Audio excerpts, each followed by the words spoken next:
नमस्कार, स्वागत है अपने YouTube चैनल में एक बार फिर से। आज की इस वीडियो में हम बताने वाले हैं आपको फोलिज कैथेटर के बारे में। फोलिज कैथेटर जो बेसिकली मेल में भी डलता है, फीमेल में भी डलता है, बच्चों में भी डलता है, न्यूबॉर्न बेबी में भी डलता है। क्यों डालते हैं हम फोलिज कैथेटर? बेसिकली जब पेशेंट यूरिन आउटपुट नहीं कर पाता या अनकॉन्शियस है, पैरालिसिस है, काफ़ी ऐसी कंडीशन होती है जिसमें पेशेंट को हम फोलिज कैथेटर लगाते हैं। हम बताएंगे फोलिज कैथेटर लगाने के लिए क्या क्या हमें चाहिए, कैसे कैसे लगा सकते हैं। तो फोलिज कैथेटर लगाने के लिए सबसे पहले हमको चाहिए कैथेटर। कैथेटर तो होता है, डिपेंड करता है पेशेंट के यूरेथ्रा के साइज पर। उसका यूरेथ्रा का साइज कितना है, पेशेंट की एज कितनी है, पेशेंट को प्रोस्टेट तो नहीं है। बेसिकली जो प्रोस्टेट होता है वो मेल में देखा जाता है, फीमेल में नहीं होता है। नॉर्मली जो फोलिज कैथेटर होता है 12 नंबर, 14 नंबर, 16, 18, 20 काफ़ी टाइप के होते हैं। एडल्ट में हम 14 नंबर, 16 नंबर यूज़ करते हैं नॉर्मली, मेल और फीमेल में। चाइल्ड में हम 12 नंबर, 10 नंबर भी यूज़ कर सकते हैं। काफ़ी पेशेंट जो होते हैं उनका यूरेथ्रा का साइज बहुत कम होता है या जिन्होंने सर्जरी करवाई होती है उनके भी 10 नंबर कैथेटर हम लगा देते हैं। लगाने के लिए पहले कैथेटर हो गया, अकॉर्डिंग टू पेशेंट हम साइज चूज कर सकते हैं। इसके अलावा हमें ग्लव्स चाहिए। ग्लव्स नॉर्मल होनी चाहिए और स्टरलाइज होनी चाहिए, दोनों होनी चाहिए। अपने जो एग्जामिनेशन ग्लव्स आते हैं वो भी होनी चाहिए और स्टरलाइज ग्लव्स होते हैं वो भी होने चाहिए, दोनों हम यूज़ कर सकते हैं।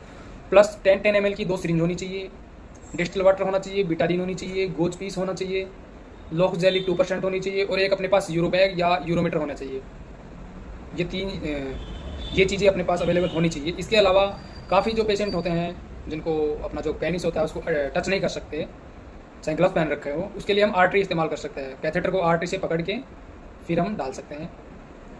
सबसे पहले हम काफ़ी पेशेंटों की कंप्लेंट आती है कि कैथेटर डाल दिया, 10 ml डिस्टिल वाटर भी इंसर्ट कर दिया है, यूरिन भी आ गया है, ठीक है, लेकिन कुछ घंटे बाद या कुछ दिन बाद वो लकीज करने लग जाता है। लकीज करने का जो रीज़न होता है बेसिकली पहला ये होता है कि इसमें डिस्टिल वाटर कम हो तो हम डिस्टिल वाटर और डाल सकते हैं। नॉर्मली 10 से 20 ml तक डिस्टिल वाटर हम इंसर्ट कर सकते हैं पेशेंट को। अगर ऐसी कोई प्रॉब्लम नहीं है तो पेशेंट को यूटीआई भी हो सकता है। बेसिकली जब यूटीआई होता है तो पेशेंट का जो ब्लैडर होता है वो कॉन्स्ट्रक्शन करता है, रिलैक्सन करता है। उसमें क्या करता है, जब वो कॉन्स्ट्रक्शन करता है तो यूरिन लीकेज हो जाता है, सिकुड़ जाता है, ब्लैडर का साइज होता है वो सिकुड़ जाता है। जब वो रिलैक्स करता है तो फैल जाता है, तो उसका साइज बड़ा हो जाता है, जिससे यूरिन लीकेज बंद हो जाता है। तो ये यूटीआई भी उसका लीकेज होने का कारण बन सकता है। इसके लिए हमको टेस्ट करवाने पड़ते हैं, यूरिन कंप्लीट यूरिन कल्चर जो भी हो।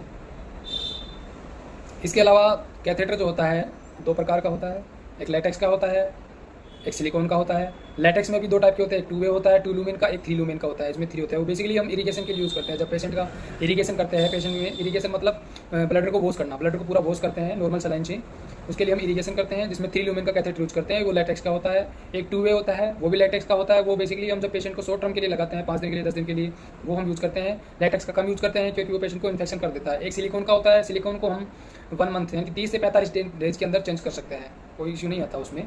अदरवाइज ऐसी कोई प्रॉब्लम होती है, लीकेज हो गया, बैलून फट गया, तो हम उसको चेंज कर सकते हैं।